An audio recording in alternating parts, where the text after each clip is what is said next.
Velkommen til Radio podcast om radioreklame. Jeg hedder Palle Bo, og i denne podcast er jeg stadig i London. Jeg har aftalt at mødes med Englands suverænt mest prisvindende radioreklameproducer, Burke.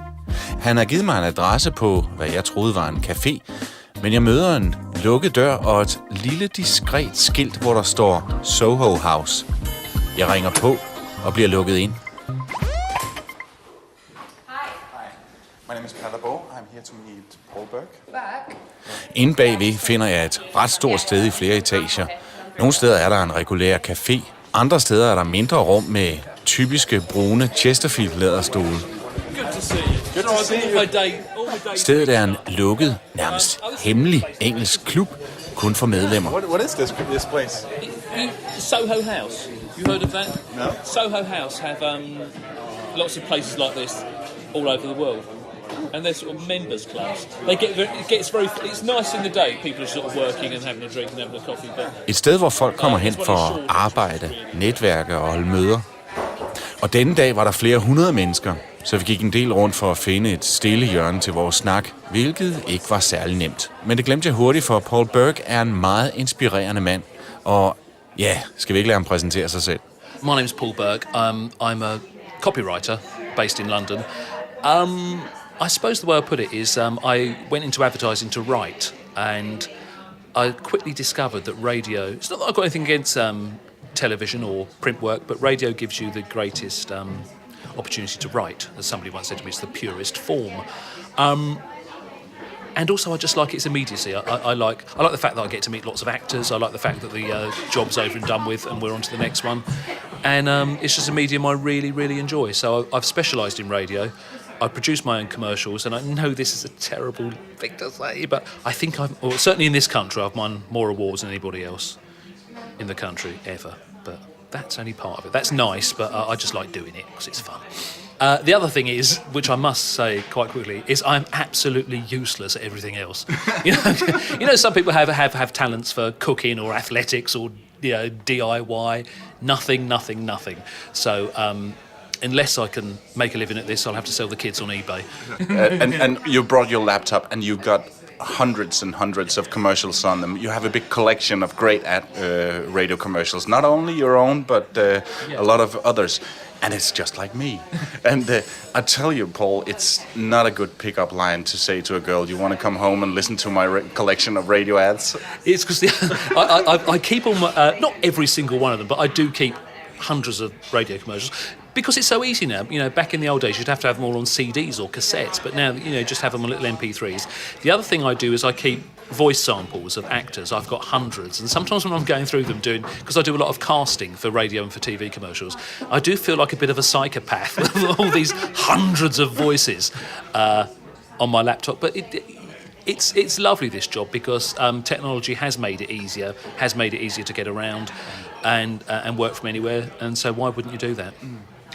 What drives you about working with the radio? Why do you find it fun, fascinating, and rewarding? I'm assuming you do. I do. I mean, it has its challenges. Most of the radio commercials I've ever done aren't that good. You keep all the good ones, but because it's quick. It's also, I know this is a really shallow thing to say, but I think it's the nearest, in advertising, it's the nearest you get to show business.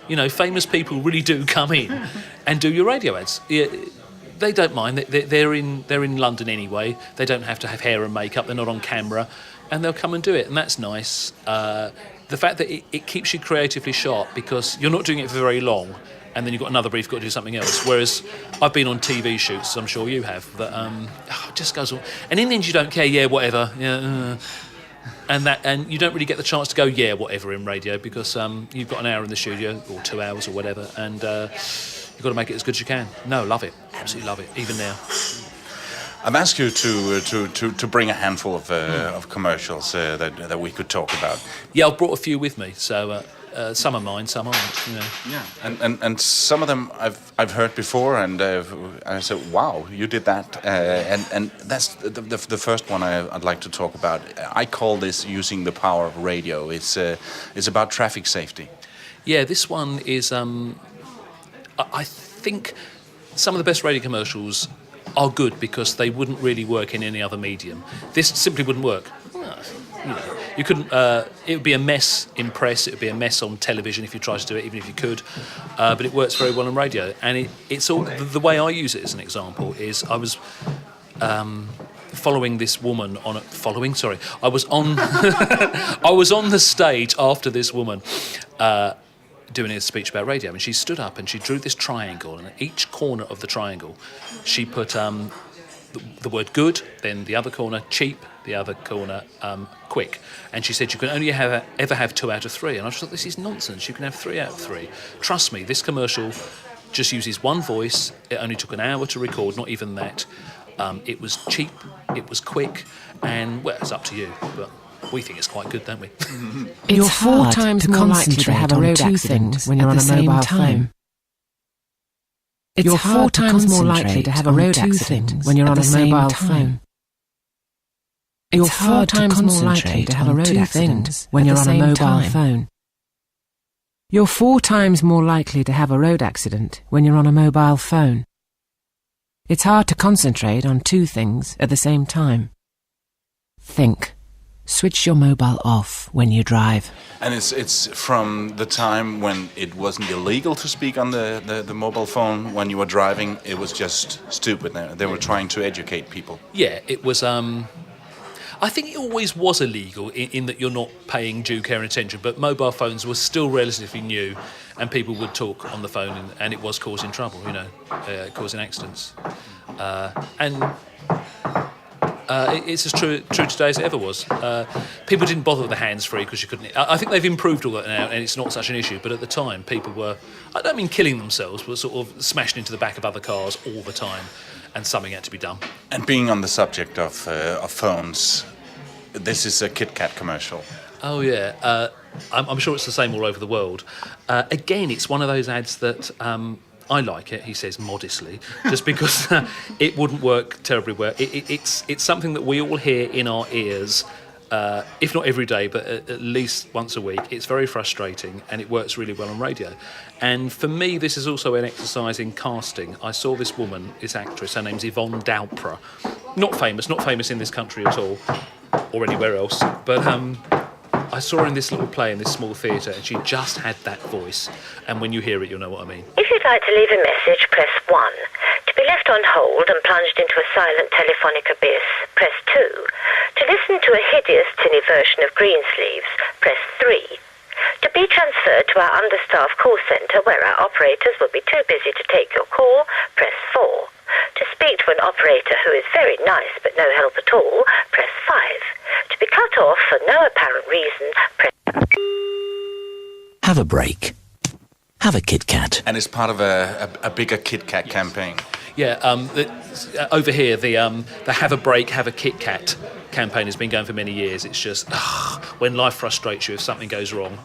I mean, it's not an unusual strategy, but if life frustrates you, something goes wrong, have a break, have a Kit Kat, and this would frustrate you. It's often been said that there are only 7 strategies, and this is the, when something goes wrong, have some of this strategy. But that said, it's worked for years. It's very successful, and just so you know, it's not a Kit Kat being broken, it's a pencil, because pencils are sort of more crisper and sharper. A Kit Kat's quite... You'd have to have it in the freezer. But anyway, it's have a break, break a pencil. And coming from something funny, we're going to something where you use emotions. This is really strong. It gave me goosebumps when I heard it. Yeah, this is...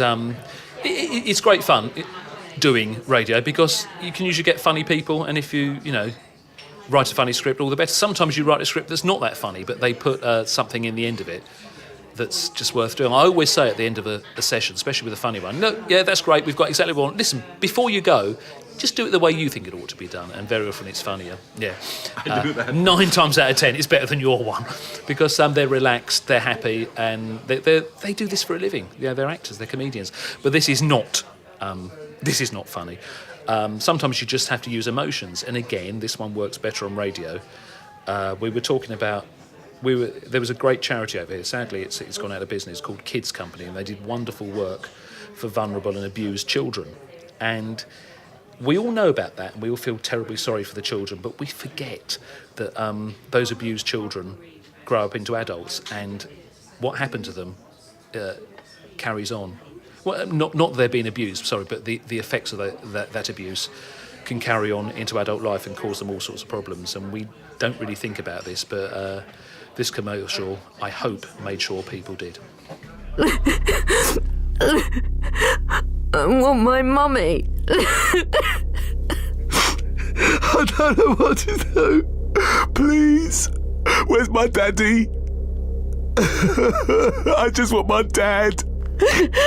I'm so scared. Oh, I want my mummy. When is she coming home?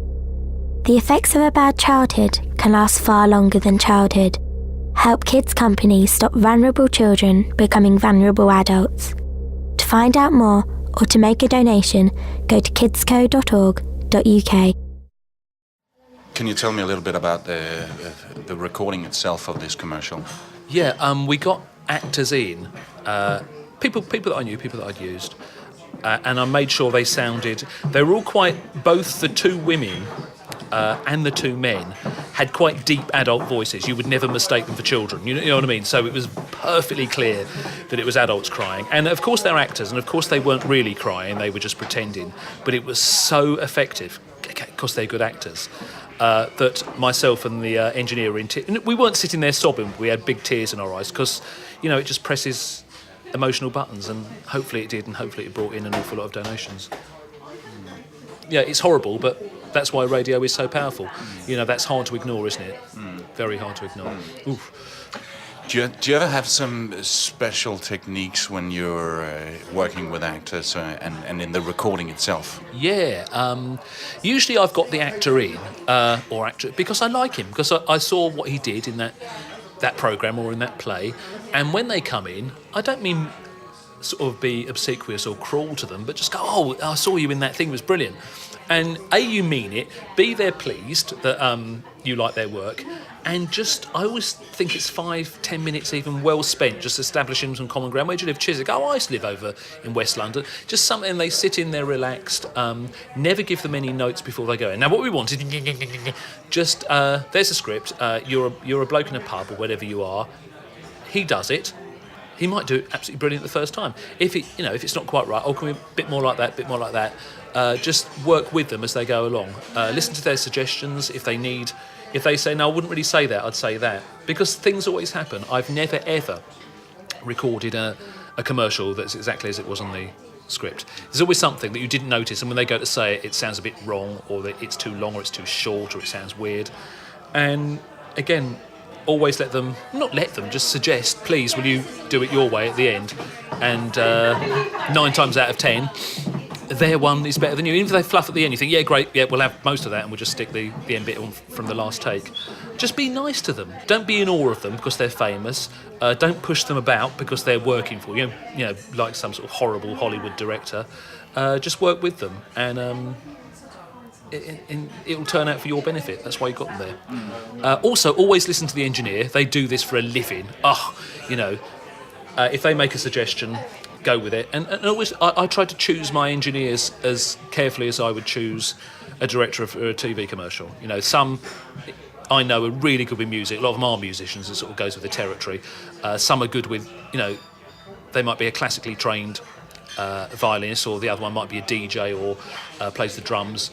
Some are really good with actors. Some are good with cartoons and animation. You know, in London we're spoilt. We have a wealth of really, really good engineers, and I always try to pick the best one for each job.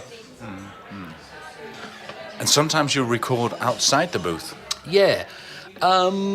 I think sometimes that is overstated, that people, hey, let's do it in a lift. I remember some people said, and we set up a real dinner party in the studio, and you think, you telling me that a good engineer can't mock up the sound, or just you didn't have to mock up a dinner party, just give them a sandwich, so they want anything like that, and just clank the knife and fork. Having said that, the other week we wanted a dad to be sort of mucking about and playing with his little boy, who was about 4, and I think if you put a 4-year-old child in a studio, it'd freak him out. It's very, very quiet, the door, and they don't know what to do. But he was in his house playing with his dad. Yes, there's a microphone hanging above his head, but honestly, within about 10 seconds, he'd forgotten he was even there, and him and the dad are fighting and punching each other, and and it was lovely. It worked really, really well. because we wanted real people and a real performance in a real house. However, I did cheat a little bit in that the dad was an actor. It was his real son. It was in his real house. But I think that worked because the dad knew what he was doing. And we would never, ever have got that performance in a studio. The kid wouldn't have done it. He'd have gone quiet or he started crying or something. And no, it was lovely. So sometimes it's really worth doing. And also, it's sometimes worth recording outside, just maybe in a studio, go on the roof, because you don't know you're doing it, but you just lift your voice a bit above the sound of the traffic. And you think you'll do it in a studio, but you don't. It's ever so slightly different. So if it's a simple thing like that and it is outside, it's sometimes just worth standing out in the street because it's so easy to do. But yeah, going. And even sometimes when people are in the car, they take a small break in talking when they change the gears. That's so good. I knew a bloke who actually couldn't speak and change gear at the same time. So I went down the pub and then I went home. Yeah, people do. There's a rhythm to driving. Yes, you're absolutely right. It is sometimes worth doing that. And so it's probably not something that you think about, but your subconscious might realise it.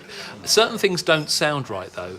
Certainly in this country, buses no longer sound like buses. No. Trains don't go chicka-chichin, chicka-chichin, you know. So you do have to cheat that. Because I always think a commercial has to answer 4 questions. Who are these people? What are they doing? Where are they? How do we know? And very often it's just a question of the little boy going, Dad! Oh, so it's his son. But quite often you don't know who they are, what they're doing. So you do have to cheat with a chicka-chichin, even though everyone... And the other one we have over here, I mean, even when I was a child, people didn't go in shops, they went ding, you know, that just doesn't happen. But people still use it, and it's a bit false, but you sort of understand, because the word ding immediately says you're in a shop. Yeah. So, yeah. I also asked you to pick out a commercial that wasn't your own, and you picked out this from the States. Oh, this ad is... I just love it for so many reasons. People often say, quite rightly, the clients maybe put in so much product stuff and now he's spoilt it. But if you're a really skilled writer and you get a good scenario and 2 really good actors, they can impart all that information in such a natural way that you don't even realise you're being sold to. Because I always think there's a sort of transaction with any sort of advertising. Yes, you want them to buy your product, you want them to do what you want them to do, but in return you've got to entertain them a little bit, you've got to intrigue them a little bit, and I just think this particular commercial, everything about it does it absolutely brilliantly. If it wasn't American, I'd say I did it. I can't believe you brought me to a joint like this. Well, for Mother's Day I thought we should come to someplace nice. I didn't want to go to someplace nice. I wanted to go to Chevy's. This place looks like an old age home. These rolls are still hot, Mom. So are the chips and salsa at Chevy's. Would you like a glass of sherry or... I like the margaritas at Chevy's, and you know it. Yeah, I know you do. I've heard the Swiss steak here is wonderful. Looks like a cow pie. Will you please keep your voice down? Give me the steak fajitas at Chevy's. You know, I don't think all that spicy food is good for your digestion. My digestion is better than yours. I can burp the alphabet. Please, Mom. Don't stop. Well, here we are at Chevy's. This is more like it. Someplace with a little life. Well, I hope you're happy. I could use another margarita. I don't know if that's a good... waitress? Chevy's, Fresh Max. For all the special times in your life. It's very, very funny. And moving away from something funny back to the more serious stuff. This is from the Metro Police. The Metropolitan Police. This was, again, it was good. Well, you'll be the judge of that. But, we got 3 voices, but it wasn't expensive and it was very quick. This was just to say that people are always sort of flashing their mobile phones and their wallets around. And for most of us, we don't care if someone's talking on his mobile phone or he's got his wallet. I'm not going to steal it, and 99% of people aren't. But there's 1% of people, or however many, who will, who don't see possessions. They see what they can get for them if they steal them and sell them. And we just found this was quite an effective way of doing it. I bump into my friend at the bus stop. You bump into your friend at the bus stop. I take off my pashmina and show her my new necklace. You take off your pashmina and show her £150. I play with the necklace as we talk. You play with the money as you talk. I say goodbye and walk home. You keep the money on show and walk home alone. Thieves see your possessions differently, so take care where you take them out. Here for London, the Metropolitan Police Service. For more information, visit met.police.uk. Why did you decide to direct the actors the way you did? I was about to the one who says, the one who is sort of the voice of the thief.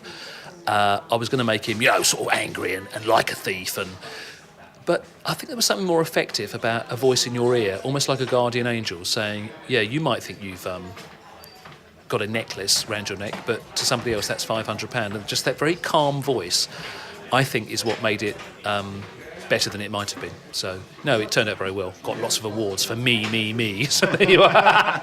Yeah. Do you ever improvise going into the studio without a script? Never without a script, because I just think that... I don't know about in other parts of the world, but in Britain certainly, the accountants have taken over. So the moment you go in, the meter is running. But I think there's a rough idea of what we want to say and what we need to say and how long we've got to say it. So they can improvise around it. Sometimes with comedians, they don't understand that we've only got 30 seconds, and that can be a bit of a challenge. But, as I was saying, we never actually stick to the script word for word. And the more we can stray away from the script, I think the trick is to cover what is on the script, and then do your own versions. They're there, it's only going to take a bit more tape to do it. So we do. I do like those things when you can do it, but you have to have some sort of structure. Two more. Go. Yeah. Okay. This one, The Economist. Oh, yeah. It really proves the power of radio as well as the product itself. Yeah, this one was simply that old saying, painting pictures with sound. And I'd love to take more credit for it than I did, but I just said to the engineer, here's the idea, put that together for us, will you? And he came back and he just did a lovely job, just literally painting pictures. That's all I can say about it. It's painting pictures with sound. The brief from The Economist was it covers a wide variety of subjects and topics from all over the world. How on earth can you represent that on radio? Well, we found a way, and I hope you like it. We're about to show you some pictures. All you have to do is look at them. Ready? Here goes.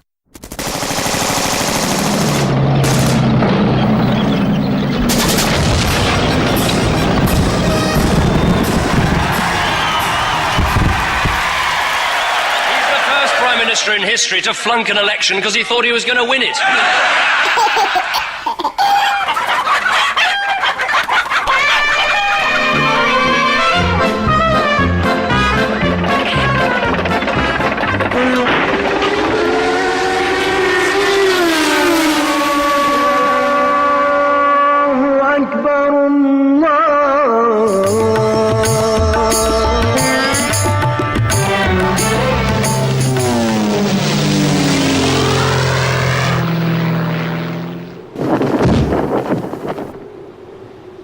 The Economist.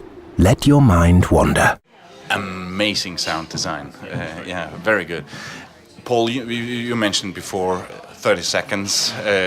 Sometimes we get the luxury of getting 40 or maybe even a little bit longer. How long should a commercial be? I mean, it really is how long is a piece of string. The commercial length I hate is 20 seconds. 10 seconds you can do a quick 10 seconds, 30 seconds is the sort of minimum standard to get your message. 20 is just like nowhere, especially if they put lots of legal things at the bottom. Your home is at risk, I'll see website for details. That is really annoying because on a poster or on television you can just put the type really, really small, but on radio you have to say it. And also the problem we have is, there's no other way of putting it, greedy clients wanting to cram too much information in. And all you can say to them is, look, if I chuck one ball at you, you'll catch it. If I chuck 10 at the same time, what do you think is going to happen? You wait. If you put too much in, you think, what did he say? What was all that about? And I think this one was the complete opposite, because we had Volkswagen, who were a very confident client, and the Volkswagen Golf GTI is, just the gold standard of sort of hot hatch fast cars. Everybody knows it. What can you say about it? And we didn't really have anything to say. So we didn't say anything at all. And honestly, it just, because it conveyed so much confidence in your product that you don't even have to say anything about it, it was apparently hugely successful. So just shows you. don't even chuck one ball. What can you say about the legendary Volkswagen Golf GTI that hasn't been said before? Nothing. Which is why this 40-second commercial is going to be rather difficult to fill. Would you like to hear some music?